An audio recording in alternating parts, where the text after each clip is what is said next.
सुप्रभात मेरे प्यारे बच्चों, कैसे हो आप सब। आशा करती हूँ सब अपने घर में बहुत स्वस्थ होंगे। और आज हम अपनी हिंदी की कक्षा शुरू करने जा रहे हैं। आज हम अपनी हिंदी की कक्षा में क्या कार्य करेंगे? आज हम अपनी हिंदी की कक्षा में अपनी हिंदी की व्याकरण पुस्तक का कार्य करेंगे। तो चलो जल्दी से अपनी व्याकरण की पुस्तक निकालिए। सब बच्चे अपनी व्याकरण की हिंदी व्याकरण की पुस्तक निकालेंगे। फिर हम अपना आज एक नया कार्य शुरू करेंगे, जिसका जो है कहानी पठन। आज हम क्या करेंगे? अपनी व्याकरण की पुस्तक में से पाठ 18 कहानी पठन, पाठ 18 का हम कहानी पठन करने जा रहे हैं। इसमें दी गई कहानी को हम पढ़ेंगे और उस विषय में बात करेंगे। आप सब कहानी सुनना चाहते हो? आप सब कहानी पढ़ना चाहते हो मेरे साथ? चलिए शुरू करते हैं। सब अपनी पुस्तक निकाल लीजिए। आशा करती हूँ कि आप सबने अपनी पुस्तक खोल ली होगी। अपनी पुस्तक में से आपको पृष्ठ 93 खोलना है।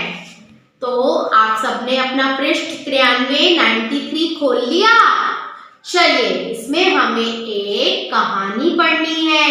कहानी का नाम है ये एक गरड़िए की कहानी है, झूठा गरड़िया। ये कहानी एक झूठे गडरिए के बारे में है। झूठा गडरिया, गडरिया क्या होता है? पता है किसी को कि गडरिया होता क्या है? झूठा तो पता है कि झूठ बोलने वाला। गडरिया क्या होता है? गडरिया होता है जो भेड़ों को चराता है, भेड़ों को चराने के लिए ले जाता है, उसे गडरिया कहा जाता है। तो चलिए पहले आपकी अध्यापिका आपको एक छोटी सी कहानी सुनाएंगी। फिर उसके बाद हम अपनी पुस्तक में से उस कहानी का पठन करेंगे, मतलब उस कहानी को हम पुस्तक में से पढ़ेंगे। सब कहानी सुनने के लिए तैयार हो? तैयार हो मेरे प्यारे बच्चों? चलिए अब हम कहानी सुनते हैं। एक गडरिया था। वो गांव में भेड़ें चराने के लिए एक पहाड़ी पर जाया करता था। उसके पास कुछ भेड़ें थी। तो वो गडरिया बहुत झूठा था। अब आपको पता चलेगा कि वो झूठा क्यों था। वो क्या करता था? वो पहाड़ी पर जब वो भेड़ों को चराने के लिए जाता था, तब वो पहाड़ी पर चढ़कर जोर जोर से, जिसको बोला जाता है टीले पर, जोर जोर से चढ़कर बोलता था, शेर आया, शेर आया, शेर आया। तो ये सुनकर जो गांव वाले थे वो सब भाग भाग कर उसे बचाने के लिए आ जाते थे। पर जब वो उसे बचाने के लिए आते थे तो वहां पर तो कोई शेर नहीं था, कोई शेर नहीं था वहां। तो उन्होंने बोला, ये गडरिया तो बहुत झूठा है, ये तो झूठ बोलता है। फिर एक बार गडरिए ने ऐसा ही किया कि वो फिर टीले पर चढ़कर चिल्लाने लगा, शेर आया, शेर आया। फिर से ये सब सुनकर गांव वाले वहां आ गए उसे बचाने। पर जब वो वहां पहुंचे, वहां पर तो कोई शेर नहीं था। और गडरिया गांव वालों को देखकर हंसने लगता था, क्योंकि वो झूठ बोलता था। फिर वो गांव वालों को देखकर हंसता तो गांव वाले फिर वापस अपने गांव में चले जाते। ऐसा गडरिए ने करा, 2-3 बार करा। उसके बाद क्या हुआ? उसके बाद एक बार सच में शेर आ गया। तब तो गडरिया बहुत डर गया। जब सच में शेर आया तो गडरिया बहुत डर गया। तो गडरिए ने फिर से चिल्लाना शुरू करा कि शेर आया, शेर आया, बचाओ, बचाओ। पर इस बार कोई भी उसे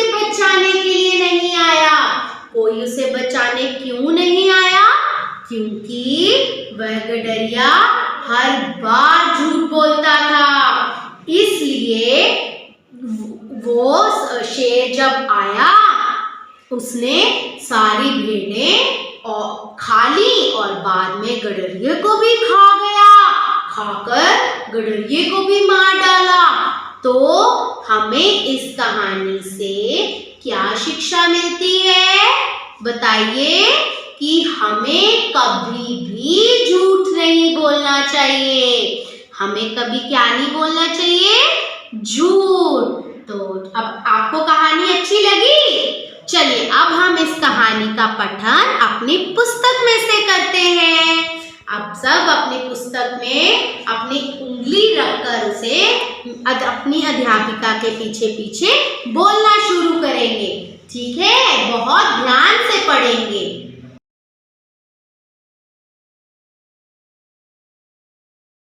चलिए अब हम इस कहानी का पठन शुरू करते हैं। झूठा गडरिया। किसी गांव में एक गडरिया रहता था। वह बहुत नटखट और शरारती था। उसे लोगों को तंग करने में बड़ा मज़ा आता था। इसलिए जब वह भेड़ें चराने जाता तो हमेशा टीले पर पहुंचकर झूठ मूठ ही चिल्लाने लगता। शेर आया, शेर आया। गांव के सभी लोग अपना अपना काम छोड़कर हाथों में लाठी लिए टीले पर उसे बचाने निकल पड़ते। बेटा जैसे हमने पहले ही इसको समझा है, मैंने आपको पहले ही इस कहानी का समझाया था कि जो गडरिया था वो बहुत झूठा था। वो हमेशा लोगों को परेशान करता था। जब वह भेड़ें चराने जाता था तो वो ज़ोर ज़ोर से चिल्लाता था, शेर आया, शेर आया। और गांव के लोग डरकर उसे बचाने के लिए वहाँ पर अपनी लाठी लेकर आ जाते थे। वहाँ पहुँचने पर शेर को ना पाकर और गडरिये को अपना मजाक उड़ाते देखकर उन्हें बहुत गुस्सा आता। तो जब वह टीले पर पहुंचते तो वहाँ पे तो कोई शेर नहीं होता था। इसलिए इस वजह से जो गडरिया था वो गांव वालों पर हंसता था, उनका मजाक उड़ाता था कि यहाँ तो कोई शेर नहीं है और सब लाठी लेकर आ गए। इसी वजह से लोगों को उस पर बहुत गुस्सा आता था। जब एक दो बार ऐसा हो गया तो गांव के लोगों ने निश्चय किया कि अब वह उसकी मदद करने कभी नहीं आएंगे। उसने एक दो बार ऐसा ही किया, टीले पर चढ़कर चिल्लाने लगा। तब गांव के लोगों ने कहा अगली बार जब ये ऐसा करेगा तो हम नहीं आएंगे। एक दिन सच में शेर आ गया। गडरिया फिर चिल्लाया, शेर आया, शेर आया। गांव वालों ने उसकी आवाज़ सुनकर अनसुनी कर दी और काम करते रहे। इस बार तो सच में शेर आया था, पर वो हमेशा झूठ बोलता था। इसलिए गांव वालों ने उसको अनसुना कर दिया, मतलब उसकी आवाज़ें सुनकर भी उसको उस पर ध्यान नहीं दिया। उधर पहले तो शेर ने गडरिये की सारी भेड़ें मार डाली।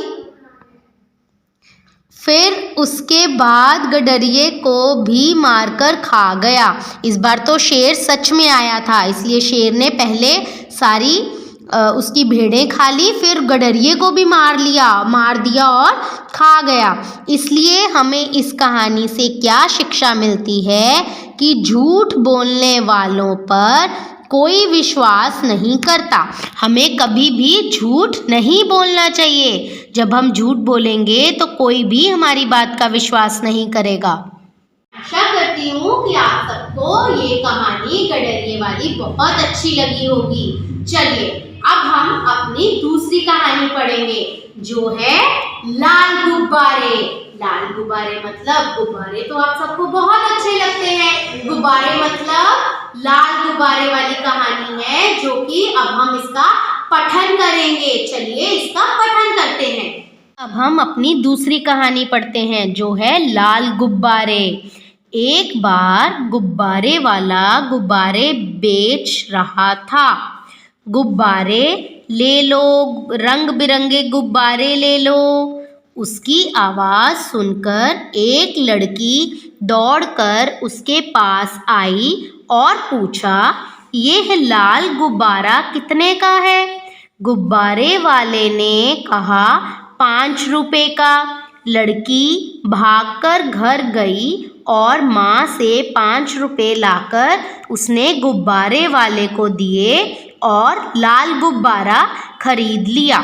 ये कहानी एक लड़की की है। इसमें एक लड़की जो है वो बाहर गुब्बारे वाला गली में बेचने आया है, गुब्बारे ले लो, गुब्बारे ले लो। तो वो बच्चा घर से बाहर जाकर उस लड़के से उससे पूछता है कि ये गुब्बारा कितने का है। उसको लाल रंग का गुब्बारा पसंद आता है। तो गुब्बारे वाले ने कहा कि ये गुब्बारा 5 रुपए का है। तो इस पर लड़की घर भागकर अपनी माँ से पैसे लेने गई। अब लड़की बहुत खुश थी। वह गुब्बारे से खेलने लगी। उसने गुब्बारा खरीद लिया 5 रुपए का, तो वह गुब्बारे से खेलने लगी। तभी वहाँ एक अन्य बालक आया। अन्य बालक मीन्स एक दूसरा बच्चा आया जिसके कपड़े फटे थे। उसने फटे हुए कपड़े पहने हुए थे। वह लड़की को ललचाई आंखों से खेलते हुए देखने लगा। ललचाई आंखों से मतलब कि उसका भी बहुत मन था कि वो भी गुब्बारे से खेले। उसका मन भी गुब्बारे से खेलने को कर रहा था। तभी लड़की की नज़र उस पर पड़ी। उसने लड़के को अपनी तरफ टकटकी लगाए देखते हुए देखा। लड़की ने देखा कि वो लड़का उसको बहुत ध्यान से देखते ही जा रहा है। वह उसके पास गई और प्यार से बोली, तुम भी खेलोगे? लड़के ने खुशी से हाँ में सिर हिलाया। उसने फिर उसको लगा कि उसको भी मन हो रहा है उसके साथ खेलने का, गुब्बारे के साथ खेलने का। तो उसने उससे पूछा कि तुम्हें भी खेलना है क्या, तुम खेलोगे?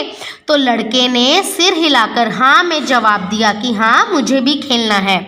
अब दोनों मिलकर खेलने लगे। खेलते खेलते शाम हो गई। अब तक दोनों अच्छे दोस्त बन चुके थे। फिर दोनों एक साथ मिलकर गुब्बारे के साथ खेलने लग गए। फिर खेलते खेलते उनको शाम हो गई, मतलब वो बहुत देर तक खेले। इसके बाद वो एक दूसरे के बहुत अच्छे दोस्त बन गए। इस कहानी से हमें क्या शिक्षा मिलती है कि प्यार से हम किसी को भी अपना मित्र बना सकते हैं। मतलब अगर हम सबसे प्यार करेंगे तो सब हमारे मित्र बन जाएंगे। तो इसलिए हमें सबको अपना मित्र बनाना चाहिए। कहानी से हमें ये शिक्षा मिलती है कि हम हर प्यार से सबको अपना मित्र बना सकते हैं। मैं आशा करती हूँ आपको ये दोनों कहानियाँ बहुत अच्छे से समझ आई होंगी और आपने इनका पठन अपनी अध्यापिका के साथ बहुत अच्छे से किया होगा। तो अब हम अगली कक्षा में मिलेंगे। Bye bye.